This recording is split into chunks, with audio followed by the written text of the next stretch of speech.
Thank you for tuning into TTV. I'm your host, Toya, and today is Monday. And the topic for today is reflection. Like, how do you use it? How do you start? How do you go about it, right? And like I said in the description below, reflection is one of the best tools that you can actually give yourself. If you're looking for personal growth, if you're looking to change your situation, change your emotional state, change the things that happen to you, the way you think about yourself or think about other people, any of that starts with reflection. So, reflection is one of the best tools you have in your arsenal for change. Okay. But before I get into that, a couple of things. One, please like, subscribe, and share because it helps the channel out, helps me out, keeps me going and doing this. The other thing is share with those you know, love, and care about. Also, I am a distributor for Young Living. Young Living is an essential oil company, the best in the business, and I really wholeheartedly believe that. They do not sponsor me. I'm just a distributor for them, so I do sell them. So check out the link below. You can get additional information on essential oils, and as well as some of the products do offer a 24% discount as a loyal customer. So check that out below, and then let's get into it. So, what is reflection? So, reflection is basically when you're looking back on something, when you're reflecting on, whether it's your traits, your strengths, your weaknesses, your day, your past, your present, your future. You're just basically thinking about something in detail. You're going over it in your head. Like, what did it look like, or what do you want it to look like? How do you feel about it? What's your perception about it? Like, these are the things that happen when you're reflecting on something, okay? And so the reason this is good is kind of like the saying that goes along with it says you can't know where you're going unless you know where you've been. So when you take time to start reflecting on the different areas of your life, regardless of which every area in life it is, when you start taking time to reflect on it, you can see how you process stuff. You can see where some of these thoughts and belief systems are coming from. And you can see those changes that you feel that you need to do. Now, when I say reflection, I'm not talking about anything that somebody else says about you, anything somebody else speaks on, does, whatever. I'm not talking about that because at this present point in time, you need to work on you. Okay, nobody else is going to love you, nobody else is going to like you, and or it's not even going to matter if they do, if you don't like yourself. If you don't like yourself, the whole world can be in love with you and you're not going to feel any of it. If you don't like yourself, the whole world can celebrate you and congratulate you, but you won't feel that because you don't celebrate and enjoy your own self. So when you doing reflection, you're reflecting on all this stuff for the benefit of yourself, how you can improve. I am always trying to improve. I'm always trying to be a better version of myself. I'm one of those, well, not one of those, but I tell myself, nobody in this world is perfect, but it doesn't mean you can't strive to be. And so that's something that I tell myself. So I'm always trying to improve. I'm always trying to be better than I was the day before. I'm always looking at that spiritual growth, personal growth, that maturity. I'm always looking to striving to gain more, to do more as far as that is concerned. And if you're like that too, then reflection is one of those tools that can really help you.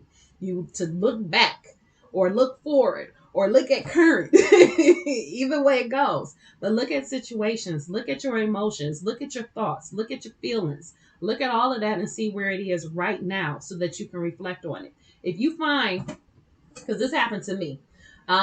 So when I was driving into work, I work downtown Detroit. So you can just imagine the traffic. It's nothing like Atlanta. The people who live in Atlanta and have to deal with that traffic every day. God bless y'all. God bless y'all. Because alone is enough to make somebody go on a rampage. Okay. But it's not that bad, but it's still rush hour traffic. Okay.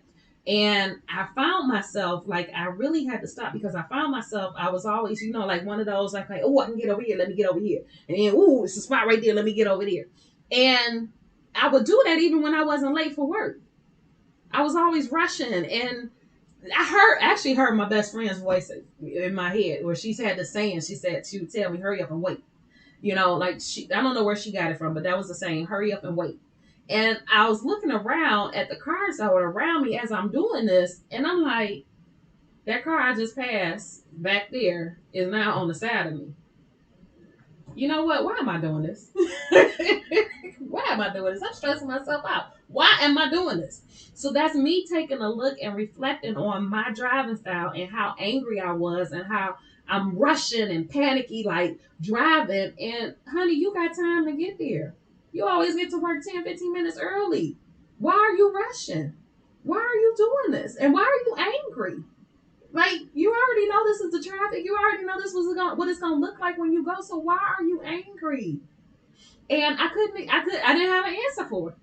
I didn't have an answer for it because there was no excuse. So what happens? Because I reflected on it, that was a behavior I changed. And so when I went to work, I already knew I'm gonna deal with rush hour traffic. So guess what happened? Sometimes that rush hour traffic wasn't backed up. A lot of times that rush hour traffic wasn't backed up because I accepted the fact that it might be a possibility that that's something I deal with. And I accepted it and I prepared for it and I was relaxed and I was in a state and I'm like, okay, well, I'm gonna just enjoy the ride.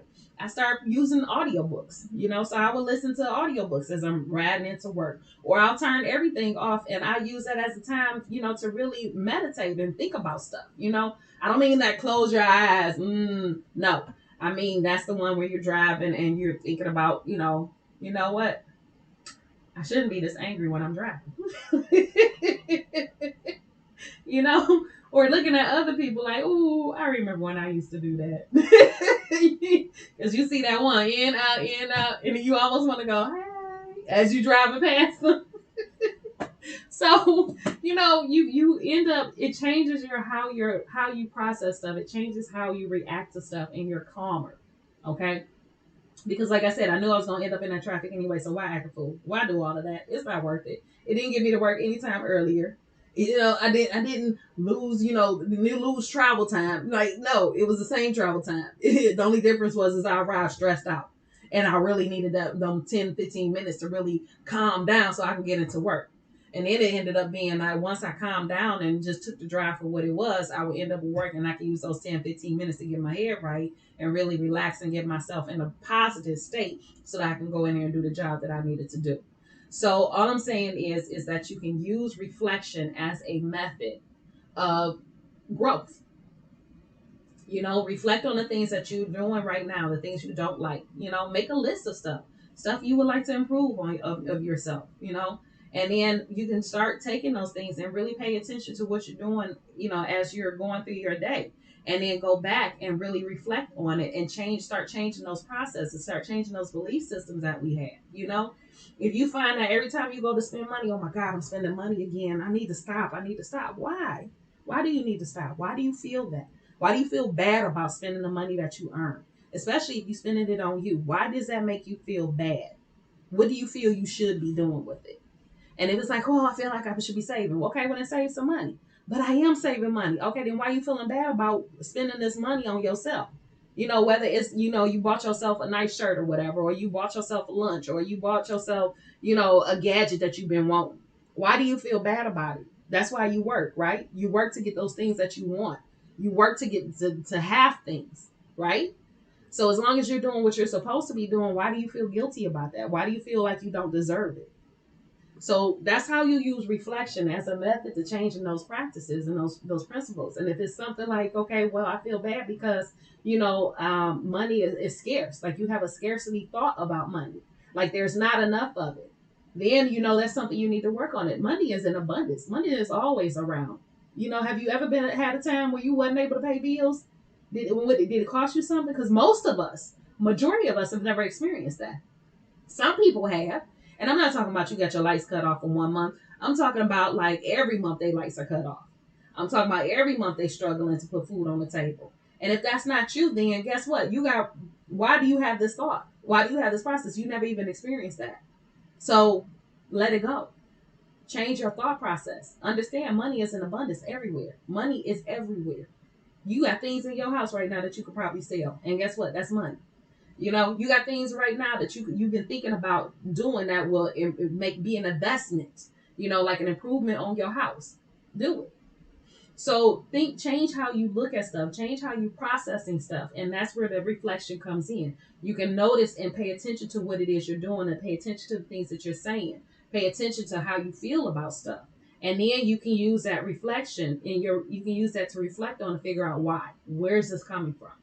So, and if you do, like I said last week with the mirror gazing, you can use that at that time to try to pull out those emotions. So if you know you're struggling, and I'm gonna go back to the whole driving thing, you know you're struggling, that you're one of those road rage drivers, then mirror gaze.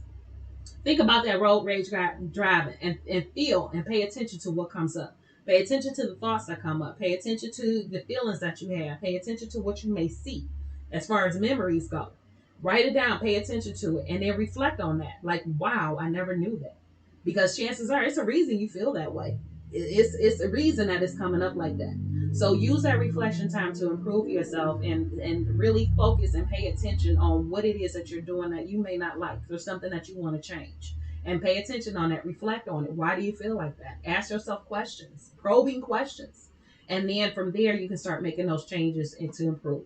So that's the message for today. I hope you got something out of it. Again, if you did, please like, subscribe, and share with those you know, love, and care about, because if you got something out of it, chances are they will as well. And then check out the link below for Young Living.